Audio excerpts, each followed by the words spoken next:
let's start the show. Well, I'm going to go ahead and sneak attack you with an intro. This is LooseLips. I'm David. You're not fucking around. This is here with This Nate. is what I like about doing. This is what I we'll get to that. We're 10 years in more to this podcast. You know, sometimes you want to try something new, and I want to see how quickly I can get the intro in. That was incredible, dude, because honestly, we usually and oftentimes it gets cut. So this might actually you might be kind of shaking up the whole podcasting system, really. Yeah, podcasting, the whole podcasting ecosystem as a whole. I mean, if you think about it. Because everybody knows you have to start with like a little bit of preamble, a little bit of getting your pipes warm, all that stuff. And we always do that. And oftentimes we cut that entire part before the podcast even starts. The warm-up. And tonight you just said, fuck it, there's no warm-ups. We're jumping in the deep end of the pool. We're like the reserves going into a basketball game. Like there's no time to warm up. The game's already started. Yeah, we're both like jumping into a pool and going into a basketball game. Or in a basketball game and a deep end of a pool. The deep end of a well, I guess that's water polo. Yeah, I guess we're ready for the water polo. What kind of insane game do you play, a basketball style game in the water? Like, what the fuck? Yeah, now is the time of watching sports that you only watch when the Olympics are on, because I've caught some figure skating. I watched the hockey. I saw the championship game. A lot of it. Did you woke up early for the No. Petra game? rewatched it. It was at 5 a.m. our time, but then later on we just did a rewatch at like leisurely in the afternoon. It's weird watching a game knowing what the results are, but yeah, that's why I was actually gonna try and I thought about watching it, but then I'm kind of glad I didn't because, you know, much like Woody Allen, the heart wants what the heart wants. And, you know, I think there's various reasons maybe that I'm not as excited about the U.S. winning at the moment. You know who's winning, though? At the moment is Sun Yi. I mean, she is all over these Epstein files. This is the biggest boost Sun Yi has had in years. It's nice for her because it kind of sets her up as a figure after he eventually passes. Oh, right. She's going to be in charge of the whole Woody Allen estate and all of the movies. Right, yeah. And maybe she wants to do like because what she should do, and she probably is planning this and she just didn't want to do it while he was alive. But she probably knows that the future of Woody Allen movies are not in Woody Allen. What you want to do is get an AI substitute. So you go through his past movies when he stopped starring in them all and just find who did the best version of it. I would say Kenneth Branagh in Hollywood or Celebrity.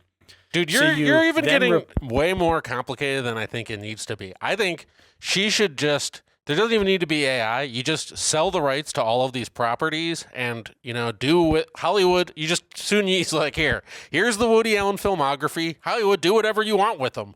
And so we can get we could get like Crimes and Misdemeanor Babies and the animated series, or you know, like Manhattan. Not a bad idea. You know, just like as a teen comedy. With like, you know, it's like a high school, but like every single teen is dating a 50-year-old man going through a midlife crisis. And Mariel Hemingway makes a cameo as a teacher. That would be so fucking... He kind of did... Remember, like, his last big hit before he was, like, roundly rejected? It was kind of like an Avengers-style movie where Owen Wilson went to Paris, and then it was just all of his favorite writers. Oh, yeah. What was that movie? I'm Kierkegaard. What are you doing here? He, like, somehow time traveled and, got to meet, like, Virginia Woolf and stuff. And yeah. Dude, he was way ahead of his time for a lot of things, like pedophilia and Manic Pixie Dream Girls. And, dude, he kind of presaged using IP. That was basically his League of Extraordinary Gentlemen. Was Owen Wilson. Well, Oh, so like everybody's recently, because they released that huge trove of Epstein files, everybody's just been, you can search them, and so people have been going through. I know someone found out that the word retard was used like 207 times or something throughout the Epstein files. But my favorite little corner, like I always like, like when the Sony hack happened, like I have to find my little corner in this kind of thing, and mine there was of course just all of the emails about the Mad About You DVDs. And my little corner of the Epstein files is only things related to Jackie the Joke Man Martlin and his interactions with Epstein, because number one, he clearly signed up Epstein for his email blast, because a lot of the emails to Epstein are just like, hey, Epstein, use code HOTDOG to download my 6 CD set of dirty jokes with the pot song. And then like there's like all these pictures that are in there too of dinners they went on where it's like Nick DiPaolo. It's like all of the like Colin Quinn tough crowd New York comedy people and Woody Allen and Soon Yi all went out to dinner with Jeffrey Epstein. And they're like the most depressing pictures.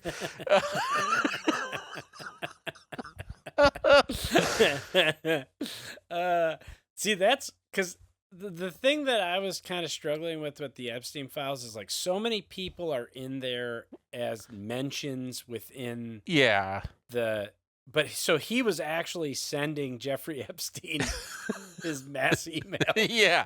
Like, because you can see the emails that Jeffrey Epstein received, too. 'Cause it's not just the ones he sent. And, like, yeah, it's just Jackie clearly just, like, he met this guy. It's also weird because Jackie the Joke Man, I saw an interview. He's, like, one of the few celebrities who, like, really talks openly about his friendship with Jeffrey Epstein and still kind of weirdly defends him. And he's like, yeah, he's a nice guy. He was a really good guy.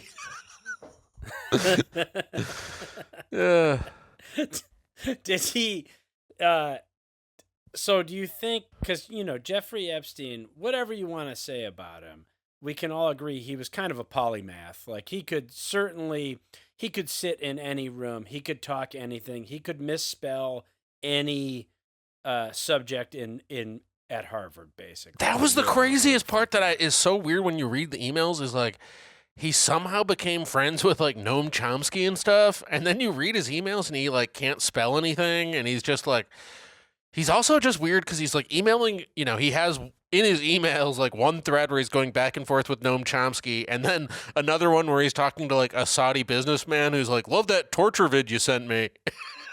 Yeah. That is like the strangest part to me is like just the Chomsky to Bannon pipeline. So I have one that I was pretty into, and I hate to I don't. This is not a David's Library, obviously, because I'm gonna read it. Yeah, read it. This is just one that a writer that I like was going through some of the emails and found, because apparently Jeffrey and all of his buddies were also very obsessed with chiropractic work, which is a pretty controversial medical science. Yeah. A lot of people think it's a pseudoscience. Yeah. And so there is a portion of the emails that's just entirely worked up about chiropractic. But at one point he sent this email to a powerful crisis PR guy named Matthew Hilzick in 2017. Mm-hmm. It says, "Luling into, can the music produced by the brain give us an insight into how it works? Different cultures have different music. German music is stiff, rigid, on the beat. Afro-Americans, flexible, i.e. jazz." This guy. Don't have a clue what that means. This guy. True. That's the guy. It's so funny how many, like, literally all of these people too. They're like, yeah, when I met him, he was just such a smart guy. It's like, right. Like, oh yeah, it's indefensible what he did, but the thing is, he's such a charismatic, smart guy. Like, you know what's so weird about this too is like, this Epstein shit's been floating around for 5-10 years now. People talking about the Epstein files and all the shit, and like there's so much like QAnon conspiracy around it, and they're like, it's crazy to the point where like my brother was like, yeah, I don't know, I think they might be eating babies. and, and like people have like really built it up into like, he's part of like a demonic cult and stuff. And like, yes, he was definitely a fucking evil piece of shit. But like when you read the emails, you realize how like run of the mill and like how mediocre almost he is. Totally. Completely banal. Yeah. He can't even be bothered to capitalize the beginnings of sentences. Yeah. He doesn't use any punctuation at all other than periods. Yeah. Which I have been told in the past that because I put periods in my texts and emails, I'm a psycho. Yeah. Well, it definitely gives away the fact that he's a boomer basically, because right. all of this shit would normally, like, I'm like reading it, I'm like, this should be a text message. Why is this an email? Yes. Dude, also the other thing that really points out that he's like a clueless boomer is the fact that his email was Jeffy Vacation or whatever. It's like Jeffy Vacay. It's like, yeah, it's like when you change your profile picture to have, like when your boomer people change their profile picture to be like either an above or under the nose shot of them and their husband or wife. Dude, what's funny too? I just today heard a podcast about, because they just arrested Prince Andrew or former Prince Andrew or whatever the fuck. But I always just thought he was in trouble for having sex with underage women. No, I forgot the whole thing where he was sending Jeffrey Epstein like government state secrets, like literally minutes after he got them. Oh my God. How cool was, like, because also the type of people that are in these files are not like it's not like he's like hanging out with like Kendrick Lamar or Travis Scott or even like, he's not even hanging out with like Paul McCartney. He's hanging out with fucking dorks. Like, yeah, like third tier New York stand-ups. Woody Allen, I guess, was an A-lister, but now he's like a doddering old man.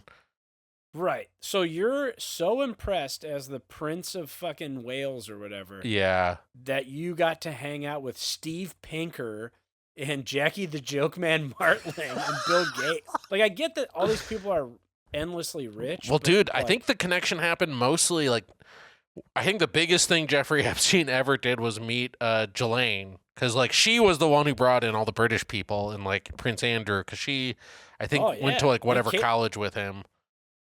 Yeah, and Casey Wasserman, dude. Like, plus, like, that was probably the plan all along, is she's gonna like wear that little leather number that drove Casey Wasserman wild. Oh yeah. So that they could get an underage chaperone into their Epstein Island. He got caught beforehand, but it was probably a long game. Like, oh, we're definitely gonna use Ghislaine to seduce Casey Wasserman, so we get access to Chapel Roan and Best Coast, and I can't. Who's the other one? Who's the? Because Casey, I don't know how, but Casey Wasserman musically represented like all the like huge young people. Oh, maybe Billie Eilish. Like, Billie Eilish, yeah, I couldn't remember her name. Yeah. But it all went to pot. I did listen to Mehdi Hassan, who used to be on The Intercept, but he launched his own. He's the guy who did the Jubilee recently. Oh, I don't know about this. Mehdi Hassan. Oh, he did a Jubilee. Okay. He did. Yeah. He was like a former. He used to be on Al Jazeera. He's like a debater. Like he's like the left's Charlie Kirk, I guess. Like he debates, whatever. But he did a Jubilee that was like hard right wingers versus a progressive leftist. But then the hard right wingers they found were all just like actual fascists who were just like, you shouldn't be here. You should leave the country. I am a fascist. I love it. I'm a trad Catholic or whatever. So Holy it kind of shit. made some big news. Yeah, what was his Jeffrey Epstein coverage? Did he dig anything up? This is just like one window, basically. Like, Oh, yeah. It just so happens we get to look into this one particular window because this guy was like a serial sex offender. But there is always the interesting part, too, to know that the guy actually did not come from money. Like, his dad just, like, worked for the city of New York, like, cleaning up, basically, and like, cleaning up the gardens. And, like, the fact that he was able to just con his way further and further and higher up is kind of impressive.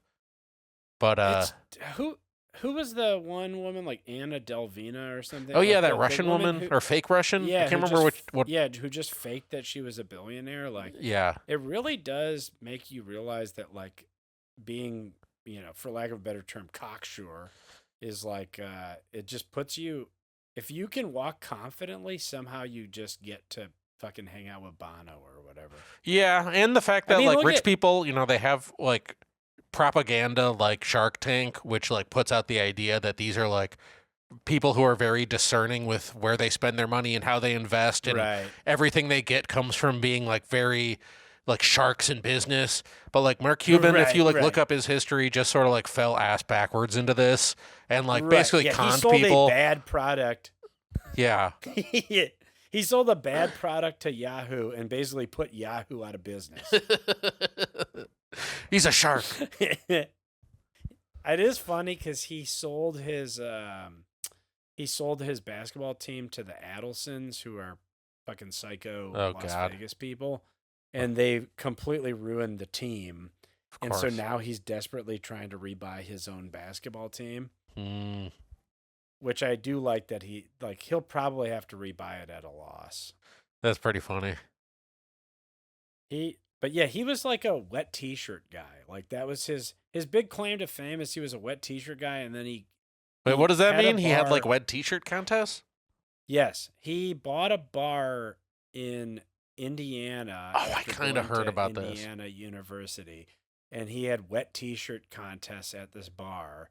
And then he ran afoul of the law because it was in a college town, so underage women were doing these wet t-shirt contests. Dude, this is always how these rich people, like these ultra billionaires, start. 'Cause when you look at Mark Zuckerberg too, Facebook started as like a way to like kind of stalk women through your college and then rate. Well, originally it was rating their hotness. That's right. He was just doing like, could you imagine the world where instead of Facebook taking off, RateMyRack.com took off? And that was like we had to know like the Rate My. I wonder what the Rate My Rack CEO is doing. He has to like give like inspiring keynotes and stuff. Yeah, he's probably definitely trying to reinvent himself by wearing all black. Yeah, turtleneck. At night he kicks himself that he didn't cause political unrest in Myanmar. Well, he definitely rebranded Rate My Rack to like it was just like a app called like RCK, like Rack. That's when I reach for my revolver.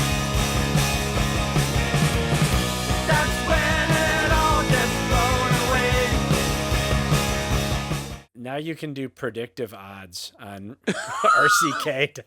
Man, I just heard a story about because on those like betting sites, they don't just bet on the game; they bet on every little micro single moment that could happen. And I think in the Super Bowl, there were bets on how long Charlie Puth was going to do the Star Spangled Banner, and this 21-year-old kid like flew from Ohio to there like days before the Super Bowl and like had special like audio equipment so he could overhear the practice sessions of the Star Spangled Banner and then write down like how long it was, and then he used that to make bets and he like won, I don't know, thousands of dollars.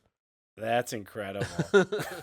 That's my hope, is because there's so many of these things where you can get you can win on things that are like pre-tapes. Like you can bet on the outcome of wrestling events. You can bet on all these things insane. That are easily controlled.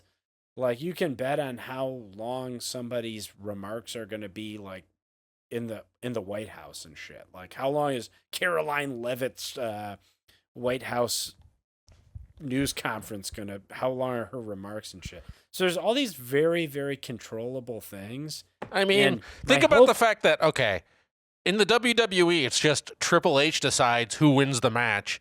So don't you think at some point some huge bettor is going to come to him and be like, yeah, this is who's going to win, and I'm giving you this much money. Right. And Triple H, doesn't have those kind of principles. He's not the pillar of integrity. No. No. As far as I understand, China. Triple H was additional. Oh, that's right. Yeah. Yeah, Triple H is the reason that she's not in the Hall of Fame, which is so fucked up. That's messed up. Because he married the boss's daughter. Oh. Triple H took over because he married Stephanie McMahon, right? Oh, he pulled a Jay Moore / Chris Hardwick. Just marrying up. That's right. I forgot about that. Yeah. Jay Moore is I think became the richest comedian in the world when the Lakers sold last year. Because he married Jeannie Buss. That's so weird. Yeah, it's so funny. Having a rich wife though does make you cancel proof. Like that was definitely Chris Hardwick's move after getting canceled from the Nerdist, where he's like, "Man, I can't ever have my empire taken from me again. I need Hearst money." Yeah, I'm gonna have to find her, dude. So Chris D'Elia is gonna have to find a Rockefeller stat.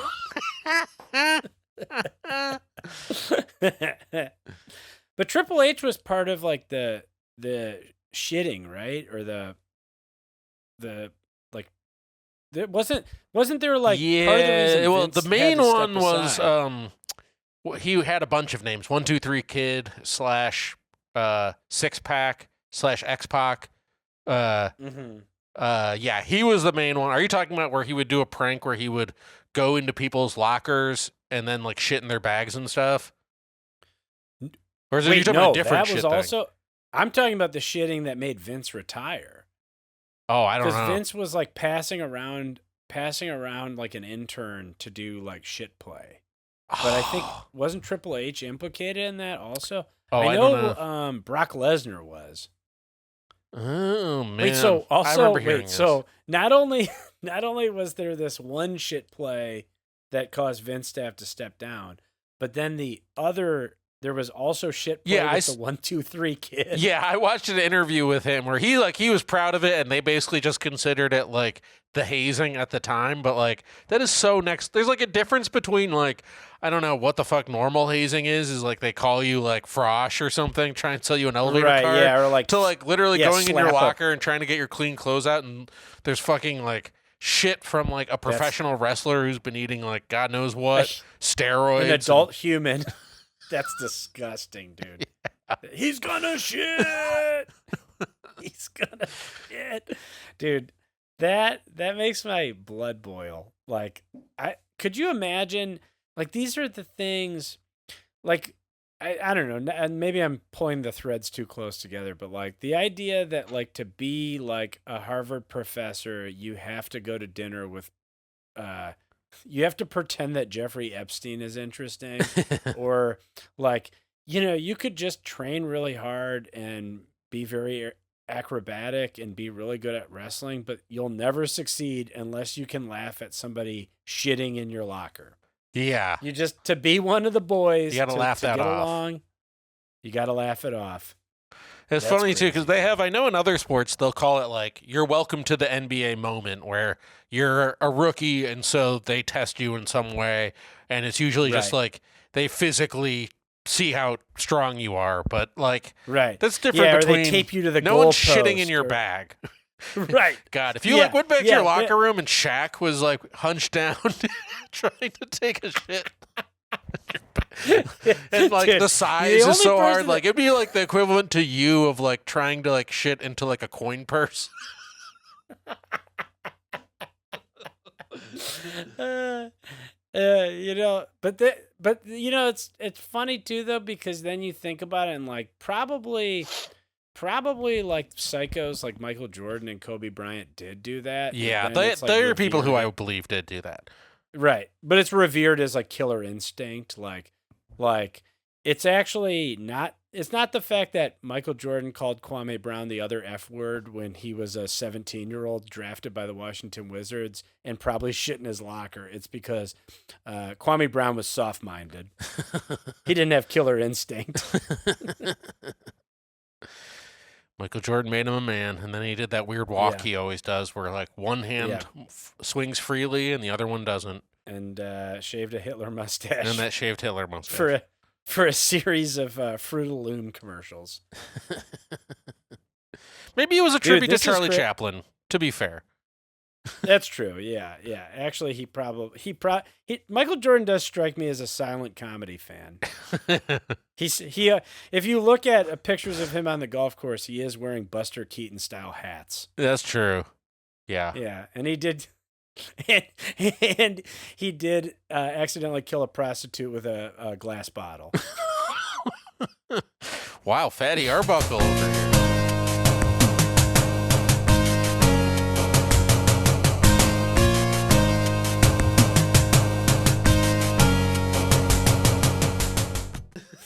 Oh my God.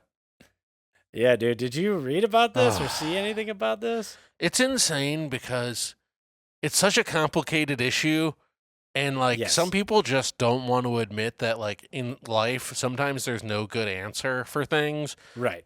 But like exactly. The story is Delroy Lindo and was it Michael B. Jordan?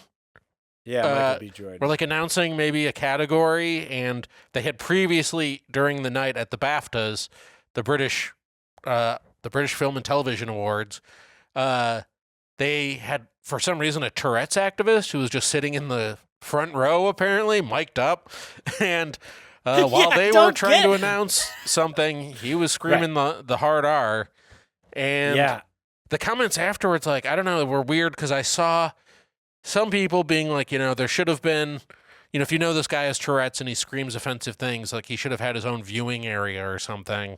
And then there were Tourette's activists being like, you're treating him like he's a second-class citizen.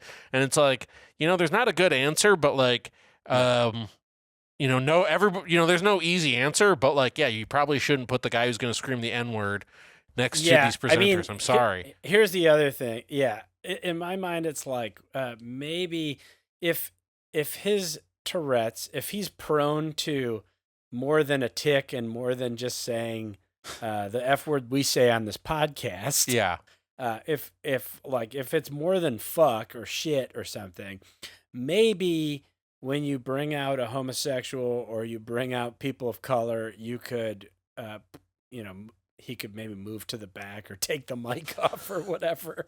Put a sack over him or something, like a soundproof. They should have had him in a soundproof booth. Yes, and then they could have shot like dollar bills in there and stuff. So it's not like he was being he was actually in some ways getting the better seat. Oh my, no, you put him in a booth, and then every time he has an outburst, like $1,000 comes.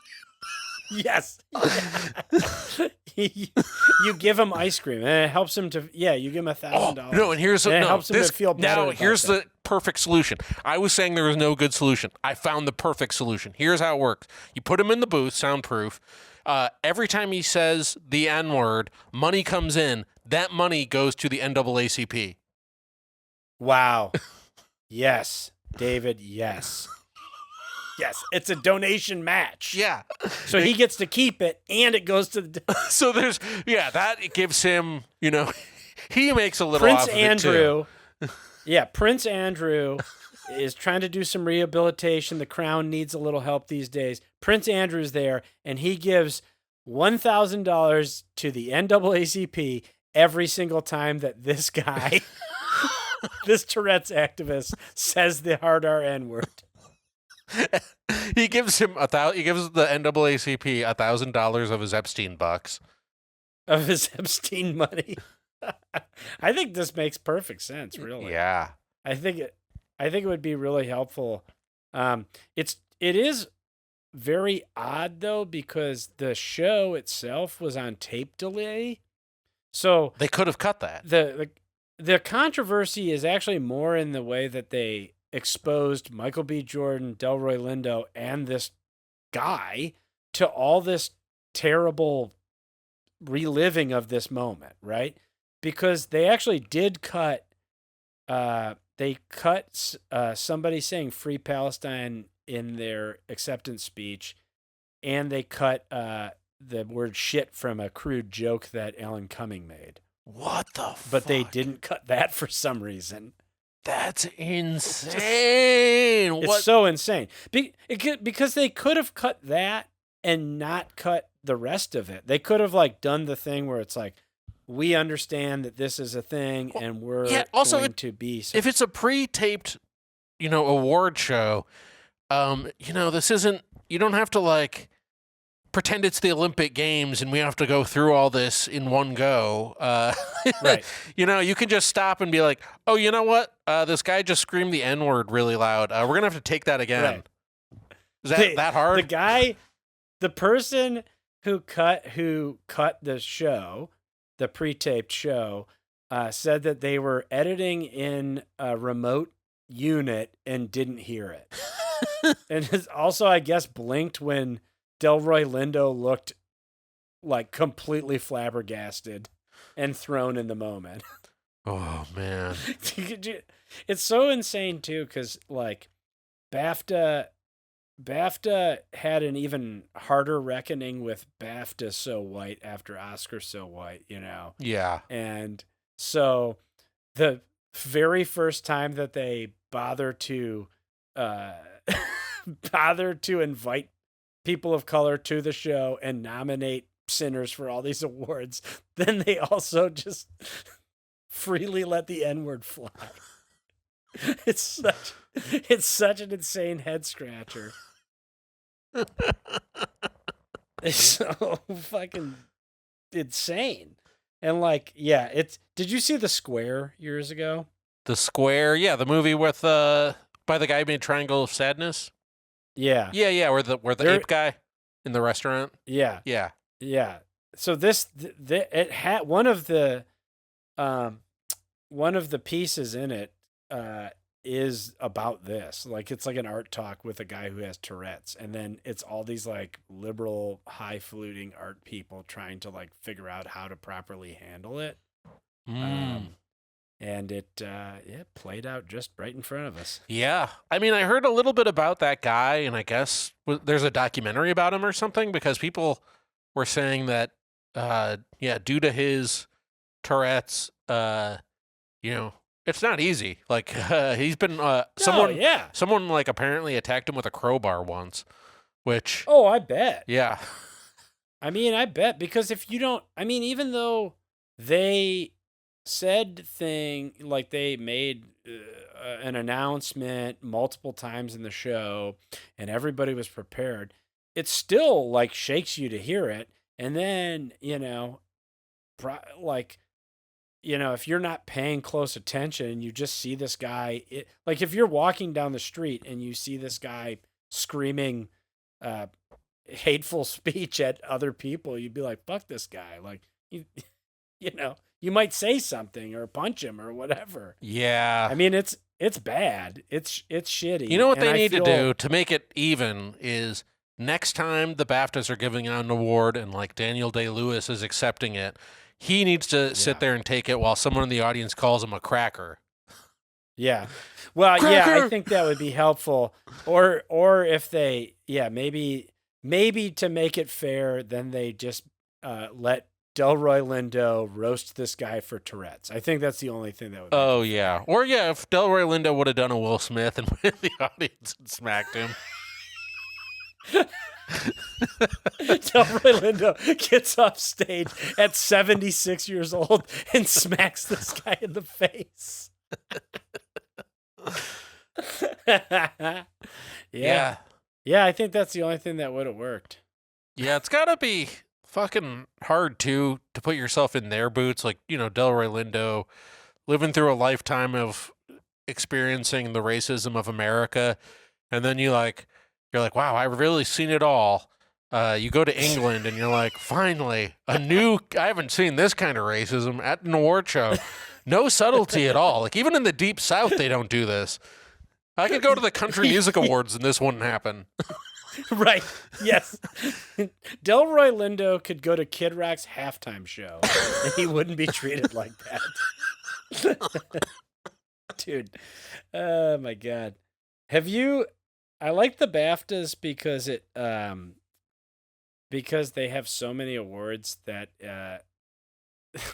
like the Oscars give the illusion that they're like a little more international, but the BAFTAs actually just don't even try at all. Like it is just like British only. We'll go ahead and nominate all the the consensus best movies of the year, but some fucking movie about a guy with Tourette's is going to win everything because it was the only British movie anybody saw. Oh, that's so funny. They just give it all up to the Brits. Even though no one can name a British movie that came out this year. If Steve Coogan doesn't have a movie, I'm not seeing anything British that year.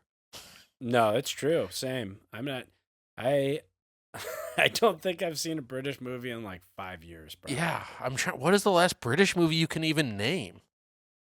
Like when Hugh Grant was having a run, okay. I mean, these are also just Hollywood movies with a British guy in them. I can't really even name a British movie. That's the thing. Because, Christopher Nolan, like Dunkirk, I guess, is a British movie, I guess he's a British filmmaker, technically, even though he also operates in the Hollywood system. Like, what are you going to do in England?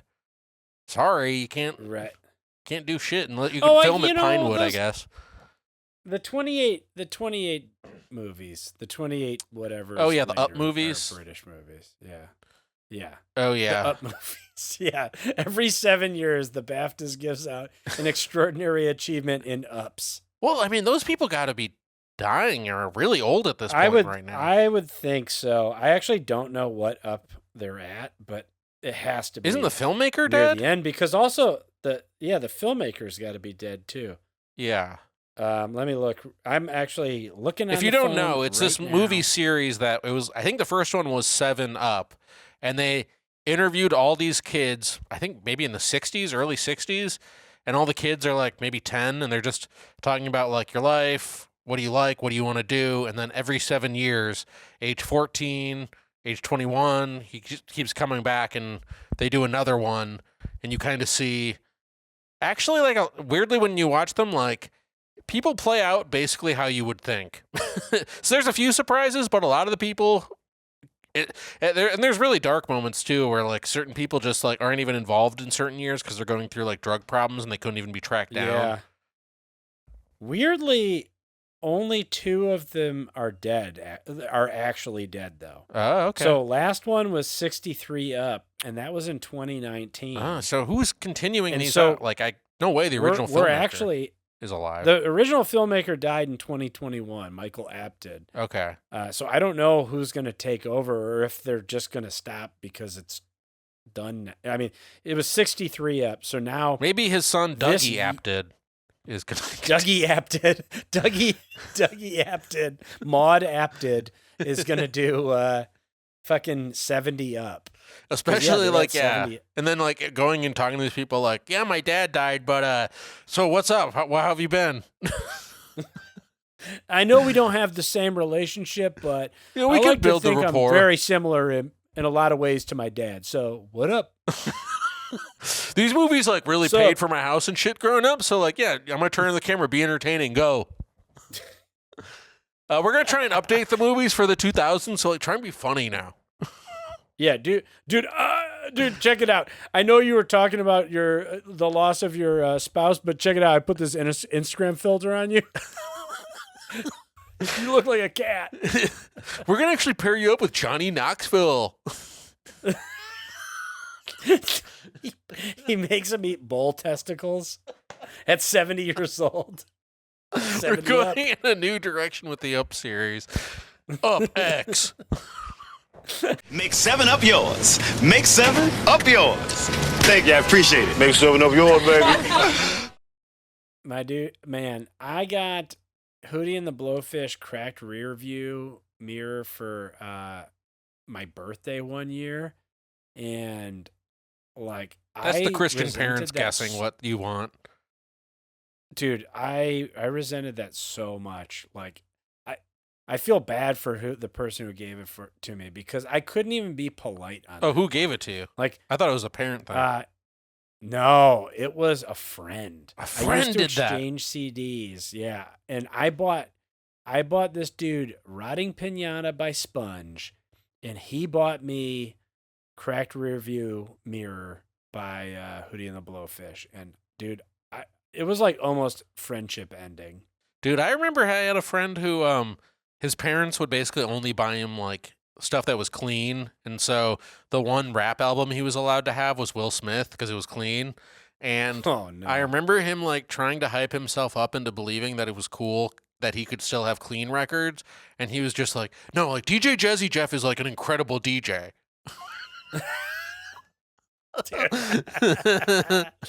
Oh my God.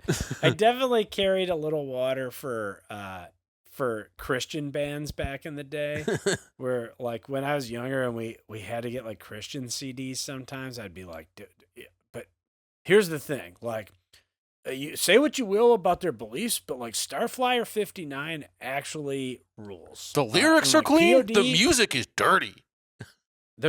Yeah, dude. I was shocked actually. I was working at the video game factory, and they hired like some cool young people now. And they actively chose to put on POD radio. What the hell? Yeah, that like it wasn't because POD came on, like Here Comes the Boom came on, and I thought, oh, that sucks that you're like listening to System of a Down and whatever, and you still has to cycle through these dud songs. And then I went over and realized we were actually listening to POD radio, and it was just very lucky that we got to hear a System of a Down song. Now, were these people Christian or no? No, they're just I guess POD kind of were one of the band. There was like a weird crossover period where POD and Creed both crossed over by being Christian-ish without being fully Christian, where they were like, a lot of Christian imagery, but you never say the word Jesus. Yeah. You say POD, like they were legit Christian though. Yeah. Like their first album it was like a Payable like a on really Death. That's what POD was. Yeah, Payable on Death, yeah. The first album was like a really shitty graffiti style drawing of Jesus punching the devil or putting the devil in a headlock or something. Dude, they were legit. I'm pretty sure they were like openly Christian, but maybe I'm misremembering. No, I think you're right. I think you're right because I just thought this because I saw an interview recently with Scott Stapp saying for officially Creed were not a Christian band. So I thought POD might have been the same way. You fucking liar. You know goddamn's liars, Scott. Him and Kid Rock got blowjobs while they held hands. Yeah, dude, this is how Scott Stapp does a line. Man, he's a fucking liar. They were so Christian. It was so Christian. Yeah. Human Clay was the name of the album. Give me a fucking break, dude. Yeah. I cry out to God seeking only his decision. Fuck that. You know what? I saw that. But yeah, they're Christian. They're 100%. With Arms Wide Open, come on. Yes. Oh my God, dude. Give me a fucking break. But he had a tough time, He had a tough time accepting fame. And his face has swelled. He keeps putting his head into different hornets' nests, it looks like. Yes, dude. He's I so know the puffy. Guy's allergic to peanut butter. He's allergic to peanut butter, and he eats peanut butter like Mr. Ed. He just has it on his tongue all the time. He's been trying to get the fucking Captain Crunch peanut out of the roof of his mouth for the last 15 years. Him and Leonardo DiCaprio made a deal to see whose head would get bigger over the next 10 years, and it's a race. Yeah, and then Orlando Bloom showed up and was like, I win, motherfuckers. They're all in DK mode. Dude, everybody's face maxing now. Oh, face maxing. God, yeah, I just had to learn. I just listened to a podcast like, explaining all this stuff to me. Yeah. Lookmaxing. No one's fucking with clavicular or whatever the fuck anymore. Now it's all face maxing. It's nostalgia face maxing. 45-year-old men growing their heads. Yeah, Leonardo DiCaprio it shouldn't be like, it's not looks maxing like trying to look the best. It's just size, pure size, like pumpkin maxing. Pumpkin maxing.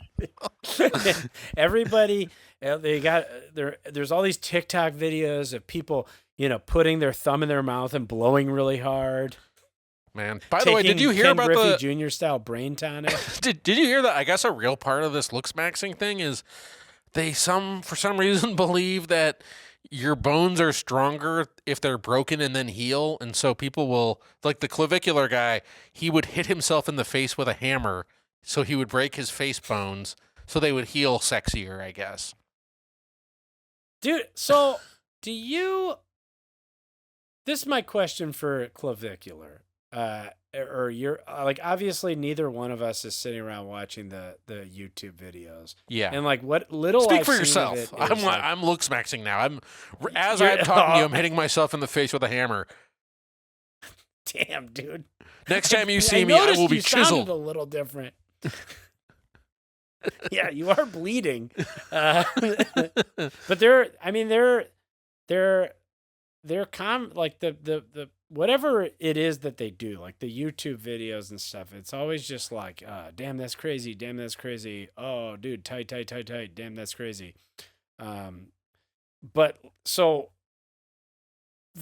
I'm like questioning, like, this guy's obviously a fabulist, right? Like, there's no way. Did he actually bust his chin? How did he get a doctor to prescribe him testosterone when he was 14 years old? I don't know. Apparently, he has been using so much testosterone for so long that he's 21 and he almost has like the body of a 50-year-old. Like, his body doesn't naturally produce testosterone anymore. Really? Yeah, it's a fucking nightmare. And then I have not seen much of these videos. I wonder, these live streams just go on forever, so it's hard to actually watch them. I mean, if there was a greatest hits, maybe I'd watch that. I did know that there was one moment where all these streamers, they just go to different places and then walk around and have the dumbest possible conversations about nothingness to each other. But one was he went to Arizona State University because it's known as a big party school. And apparently he met with the frat brothers there, and the main frat brother happens to be isn't part of the looksmaxing world, but is just the Chad that they're all trying to be. And he just kind of apparently came on camera next to Clavicular and, quote, outmogged him. And it's become a huge controversy in the looksmaxing world. Oh, this was the frame mog? Yeah, he frame mogged him, I guess. Oh my God. Yeah. I've heard legend of this frame mogging, this clavicular frame mogging. This clavicular frame mogging. Dude. And I know we are a party to it because I'm over 40. You are not, but we are the ones laughing about it and talking about it on a podcast as well. But this clavicular being frame mogged is basically the new 6'7". Yeah, this is just the thing clavicular being frame mogged. The thing that Al Roker it's our JFK, our World Trade Center. Everyone knows where they were when clavicular was frame mogged. Frame mogged. It delights Al Roker so much to be able to talk about the frame mogging. Did this get that far now? Is this on Today Show? It's big now, dude. Oh God. Frame mogging. The kids have lost frame mogging. It is now, you can no longer say, or what was the other, jester mogging? Yeah. Jester. It's gone the way of Skibbity. At one point it was part of. Yes. Now you can buy on clearance a clavicular doll at Target. Coming out of a toilet. I did hear that clavicular was making some, millions of dollars every month or something. Apparently he's making tons of money, but all that stuff is good. Make all that money during the 6 months everyone's going to be saying frame mogging, and then they'll forget about you, and then there's going to be a new 17-year-old who's smashing his nuts in a vice grip or whatever to get everybody goes the way of nuts. Haktua at some point. So yeah, it's definitely. There will be no second act to clavicular, I don't think. No, sadly, there will not be a second act. He will everyone's wondering where the fuck is Hawk Tua. I mean, Clavicular's next move is to do like a coin.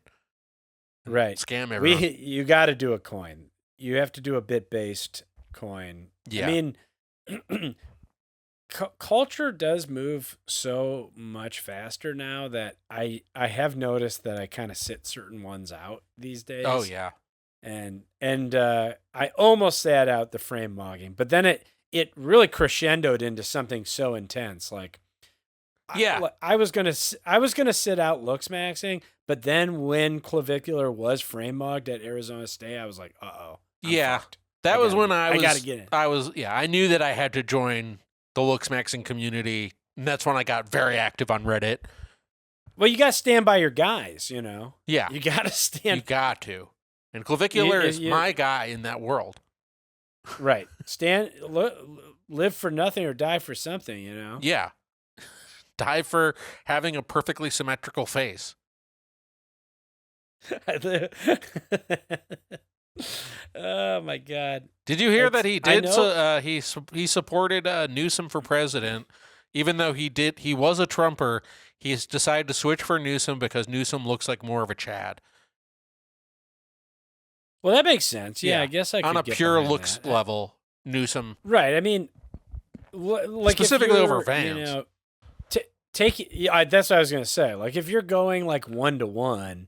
Sorry, dude, but if you're going for chat, if you're a Lookmaxer, I think you would have to go for Newsom over Vance or even Rubio.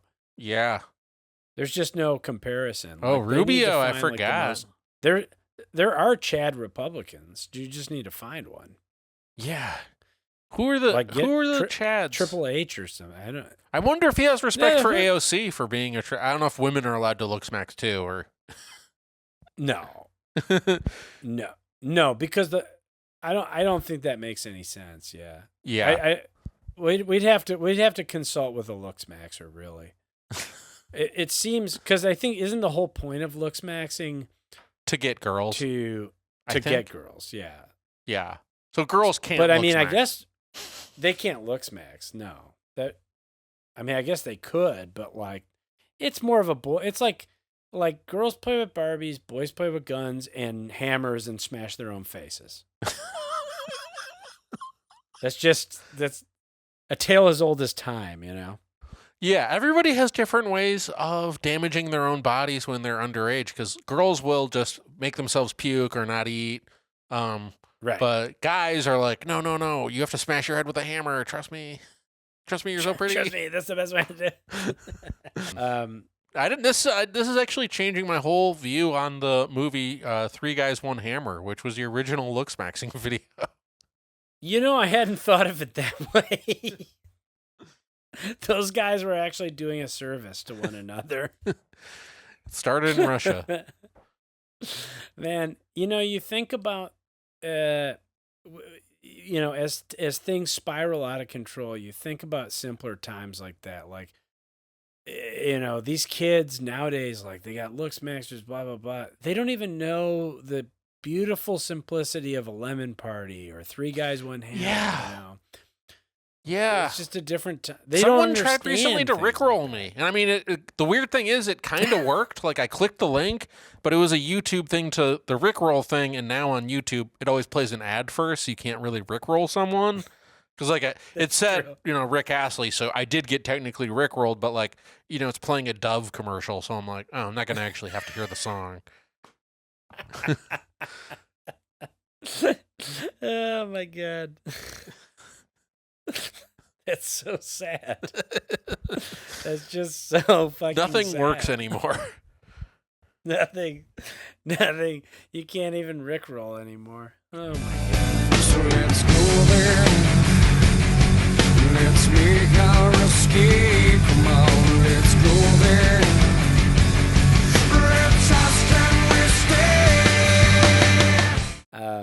At Snack McFlurry gives us, who should be the new Danzig in terms of being a celebrity who constantly gets into fist fights that are filmed and then getting their ass beat in said fights? There's an answer to this. It's Shia LaBeouf, who just got his ass beat in New Orleans.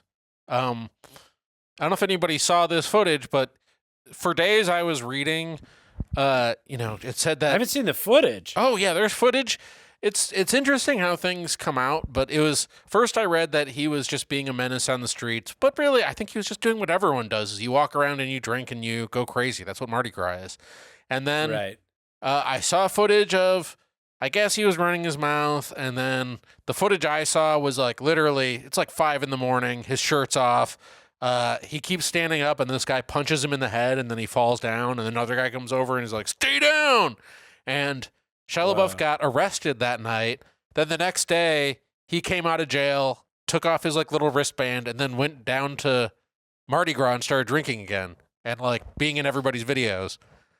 I read that he got into a bit of a scrape, and then I saw a picture of him kind of looking like a little methed out or whatever. But I didn't know there was video of him actually getting smoked. Yeah, there's video of him getting like punched in the face. And it's weird because when you just see that, you kind of feel bad for him because he's such a skinny little guy and a much bigger guy is punching him in the head.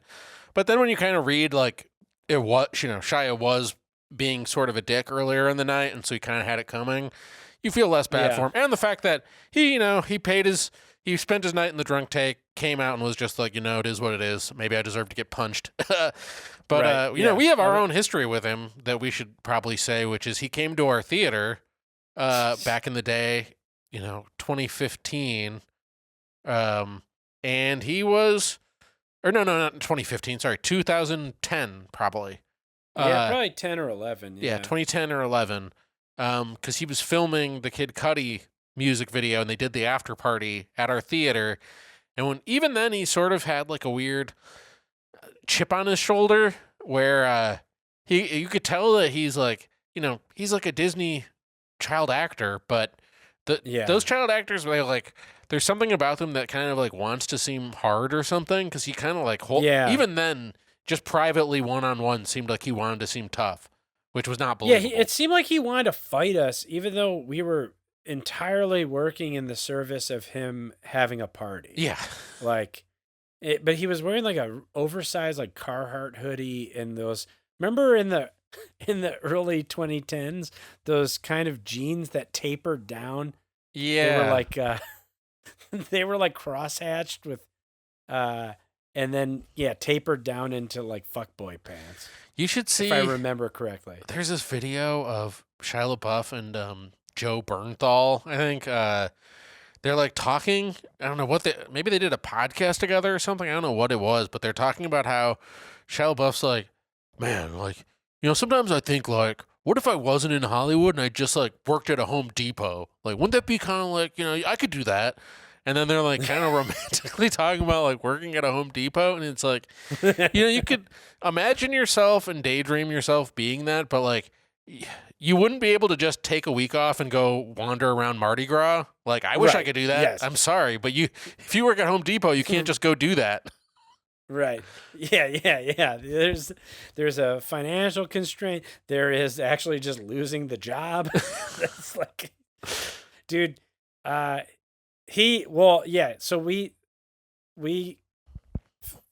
did you see Megadoc, by the way? Did I see what? Megadoc?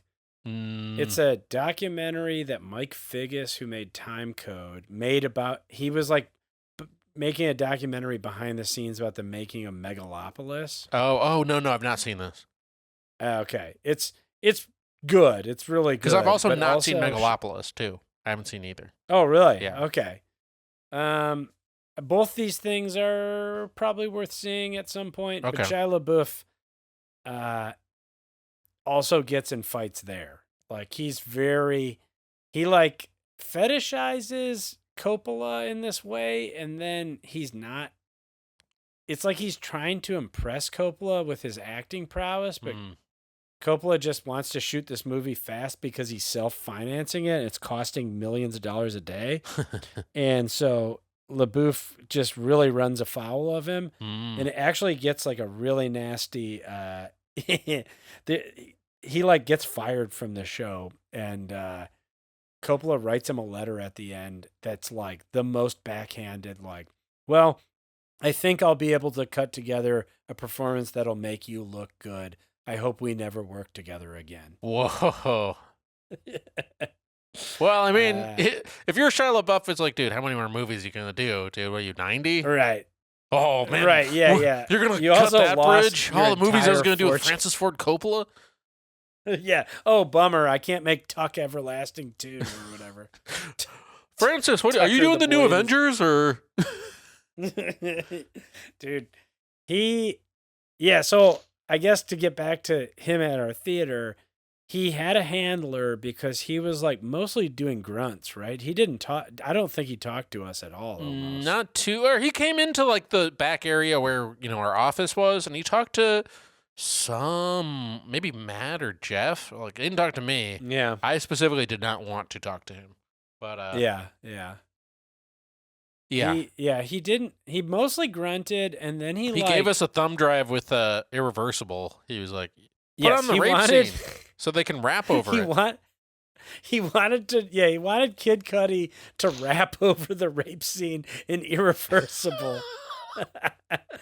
And then he attempted to pick up one of our girlfriends by talking about how liking that scene does not make him a rapist, but it is very hot. It was just such a shit show. But he bought the weirdest part about that was he bought 300 Coney hot dogs, like chili dogs with onions on them. So everybody at this party, he was texting us all day long being like, make sure you invite women, bring women, invite women. We didn't do that really. But then his plan I guess when you're a celebrity, maybe it's like, well, why? He wouldn't even think twice about stinking like chili dogs because he's rich. He's a cool celebrity, I guess. He's in Indiana Jones and the Crystal Skull, dude. Yeah. That was he's the in weirdest Transformers part too. Dark of the Moon.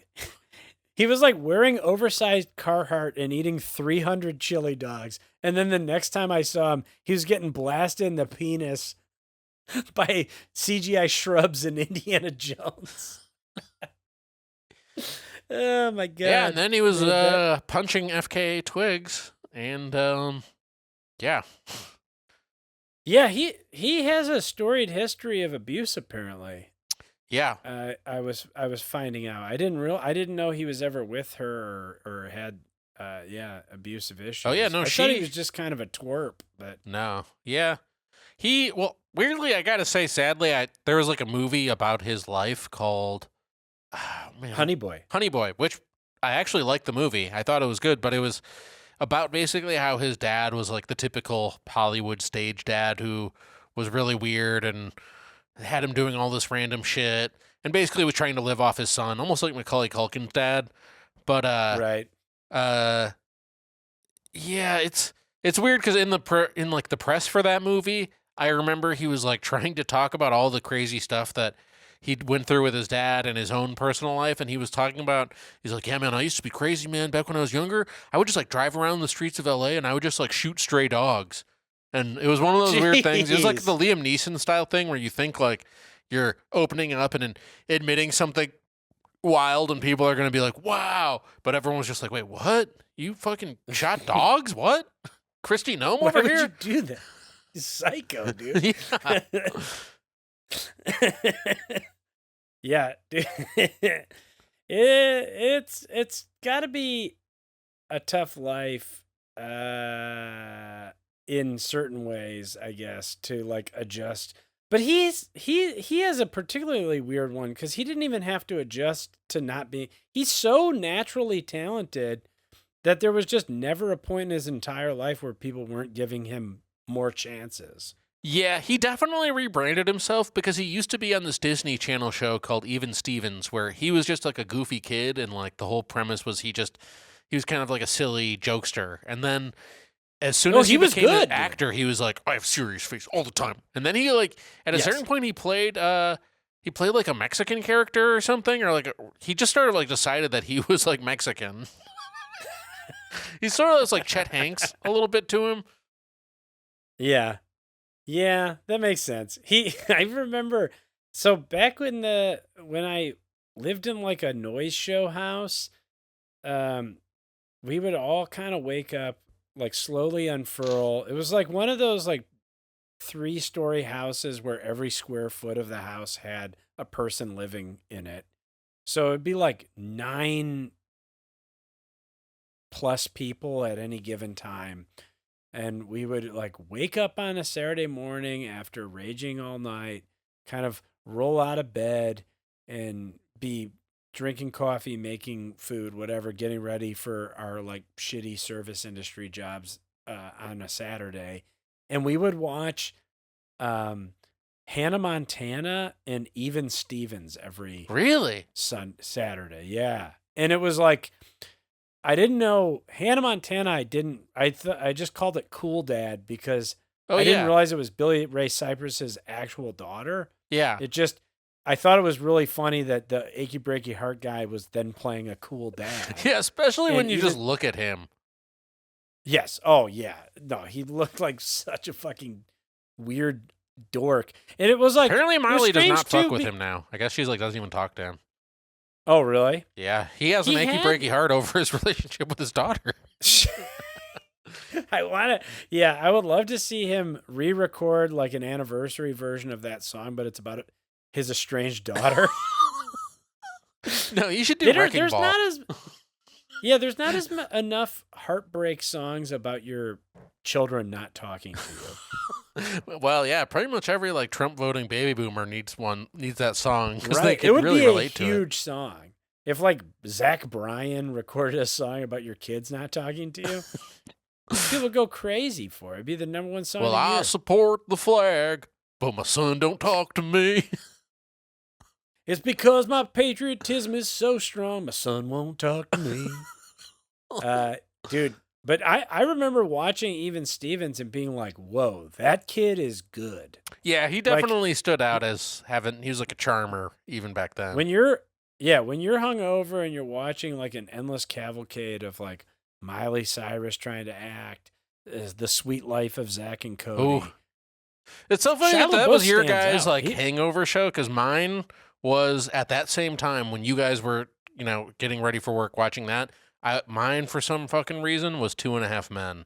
I had a brief period where I was like, watching almost every 2.5 Men. Holy shit. That was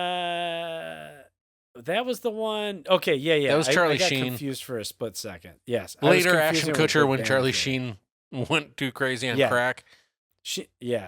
But dude, who would have guessed John Cryer would be the only sane one in the bunch? Yeah, bald too. Angus, young, the half man is now hanging out with Bug from Little Rascals. Gee, I forgot Angus and Bug are friends. They're like, dude, I want to make a documentary called Angus and Bug. That's the name of this episode is Angus and Bug. Angus and Bug. Dude, I do like the idea of 2 straight episodes being loosely about the kid who played Alfalfa in the 90s Little Rascals reboot. We're not done with you, Bug. We have more to say. We have more to say about Bug. Huff away, young Tradcath. Dude, well, they always say it takes a while for these things to get to the middle of the country, and like, maybe the world we live in right now was really born out of like real trendsetters like Bug and Angus. They're taking it from 2.5 Men to the rest of the country. Yeah, dude, young people are. Which way, Western man, Bug or Angus? They're half man maxing and trad maxing. Oh yeah, Bug maxing. Bug maxing. Hawaiian shirt maxing. I'm a looks maxing Tradcath. That's kind of my whole thing in life. What a blast! Yeah, we got another good one in the can. Yeah, we got another one that can, and I am March 29th. Go online. We'll give you the link to vote. I have the link now. Vote it up. But yeah, right, we'll have a new cum store, and actually, I'm gonna have a new video coming out very soon. Yep. It's David's got a new video on Holland Park TV. Yeah. Give it a watch. But anyhow, this is now I'm just spitballing. I think I have to pee. I've entered a Zen state. This is just kind of like Gooners. I'm piss maxing, where I'm now entering the gooning state of pee, where I've actually given my body sepsis and I feel an ascension. If you don't pee for long enough, your body just reabsorbs it, so it's no big deal. I think I'm about to reabsorb it. Yep, just did. Hell yeah. You've mastered your body. Now you can levitate. I am the master of my domain. Okay. All right. Well, as always, join our Patreon at patreon.com/LooseLips. If you are just listening to the free episode, we have an entire another episode that'll be out the following week. And they're dirtier. And they're nastier. If you think that our regular podcast is nasty, we're as nasty as we want to be on the Patreon episodes. Yeah. It's after dark. I mean, it is like, basically, this podcast is like when Stern was on terrestrial radio, and then our Patreon.com exclusive. It's like Howard Stern. Patreon.com/LooseLips. That's like we'll bring on like guests, like Austin Butler or something. Yeah. And everybody, all of our friends who we asked to be on it, ride a Sibian. Okay. And in the spirit of riding a Sibian, you should also ride a Sibian. Ride a Sibian. Fuck off. Die. Stop listening. Bye. Now let's end the show.